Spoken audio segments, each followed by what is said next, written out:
वहीं कांग्रेस के अविश्वास प्रस्ताव पर हरियाणा के सीएम के मीडिया सेक्रेटरी परवीन ऐत्रेय का क्या कुछ कहना है, आइए आपको सुनाते हैं। बजट सत्र के दौरान कांग्रेस जो है प्रदेश सरकार के खिलाफ अविश्वास प्रस्ताव ला रही है। सरकार की इस अविश्वास प्रस्ताव को लेकर क्या तैयारियां हैं, ये हम जानेंगे मुख्यमंत्री मनोहर लाल के मीडिया सचिव परवीन अत्रेय जी से। अत्रेय जी हमारे साथ हैं, इनसे जो है और भी मुद्दों पर चर्चा करेंगे। अत्रेय जी नमस्कार। नमस्कार राकेश जी। अत्रेय जी ये बताएं कि कांग्रेस ने ऐलान किया है कि जो बजट सत्र आ रहा है उसमें अविश्वास प्रस्ताव सरकार के खिलाफ लाया जाएगा और यह उम्मीद व्यक्त की है कि निर्दलीय विधायक अविश्वास प्रस्ताव में कांग्रेस का साथ देंगे और यह अविश्वास प्रस्ताव पास होगा। देखिए, ऐसा है कि जहां तक अविश्वास प्रस्ताव की बात है, एक बार पहले भी ये प्रयास जो है हमारे विपक्षी कर चुके हैं। मुझे लगता है कि केवल खबर बनाने का प्रयास,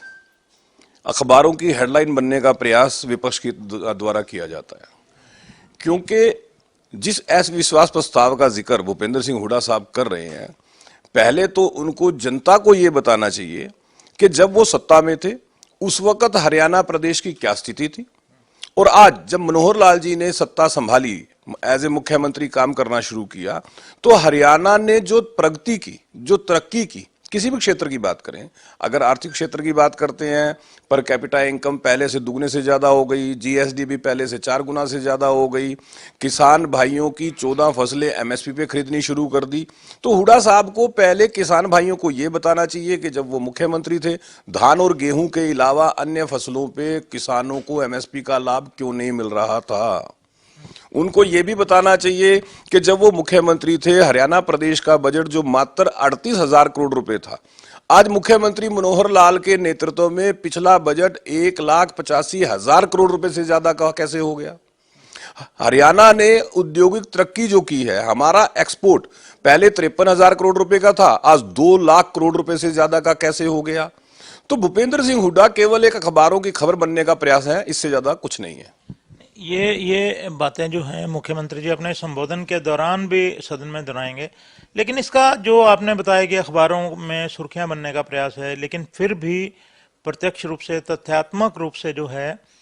जो अविश्वास प्रस्ताव आया है और इसमें पार्टी की विप भी रहती है, तो किस तरह की तैयारियां जो हैं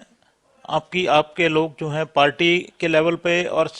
सरकार के लेवल पे क्या कर रहे हैं? नहीं, देखिए, पहले तो आज जो हरियाणा के अंदर भारतीय जनता पार्टी की सरकार मनोहर लाल जी के नेतृत्व में चल रही है, अगर हम संख्या की बात करें तो आज लगभग 59 विधायक जो हैं वो सरकार के साथ हैं। तो अगर संख्या की बात करते हैं तब भी अविश्वास प्रस्ताव कहीं नहीं टिकता, तथ्यों की बात करते हैं तब भी विपक्ष हमारे सामने कहीं नहीं टिकता, क्योंकि तथ्य जो गवाही दे रहे हैं, चाहे रोजगार की बात करते हैं, हुड्डा साहब के मुकाबले मुख्यमंत्री मनोहर लाल कई गुना ज्यादा रोजगार दे चुके हैं। सरकारी नौकरियों की बात अगर करें, प्राइवेट उद्योगों में युवाओं को जो रोजगार मिला, जो स्वरोजगार युवाओं ने शुरू किया, केंद्र की योजनाओं से जो रोजगार प्राप्त हुआ, अगर उस आंकड़े को देखते हैं गुप्ता जी, लगभग 37 लाख युवा, प्राइवेट उद्योग, सरकारी नौकरियां, सब रोजगार, ये सब मुख्यमंत्री मनोहर लाल के नेतृत्व में हरियाणा के युवाओं को प्राप्त हुआ। तो जब हम इन आंकड़ों को देखते हैं, इन तथ्यों को देखते हैं, तो एक बात स्पष्ट समझ में आती है कि हमारा जो विरोधी पक्ष है उसके पास मुद्दा नहीं है, एक मुद्दा विहीन विपक्ष है, लेकिन प्रयास होता है कि एक झूठ का नैरेटिव खड़ा किया। एक बार किसान फिर दिल्ली और हरियाणा की सीमा पर आ डटे हैं, कोई इनसे बातचीत का या इनकी बातचीत का माध्यम बनने का सरकार सोच रही है और सारी वहां पर जो कानून व्यवस्था की स्थिति है वो किस तरह से मानकर चलें? देखिए, पहला तो जो उनकी मांगे हैं या जिन मांगों के लिए प्रदर्शन की बात हो रही है वो केंद्र का विषय है, वो हरियाणा सरकार का विषय नहीं है।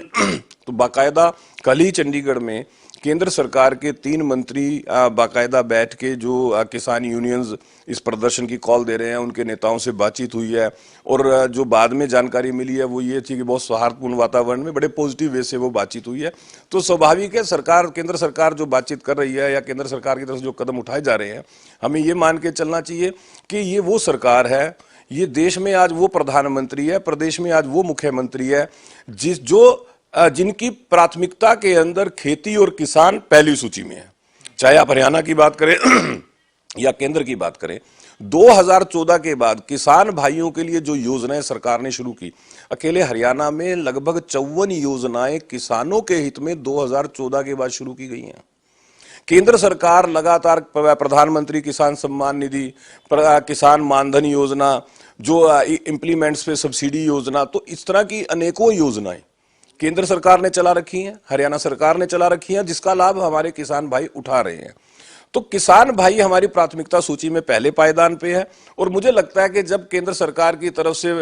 जो मिनिस्टर्स की ड्यूटी लगाई है, वार्ता हुई है, तो स्वाभाविक है कोई ना कोई समाधान निकलेगा। शुक्रिया। तो ये हैं प्रवीण अत्रेय, जिन्होंने साफ तौर पर कहा है कि जो अविश्वास प्रस्ताव कांग्रेस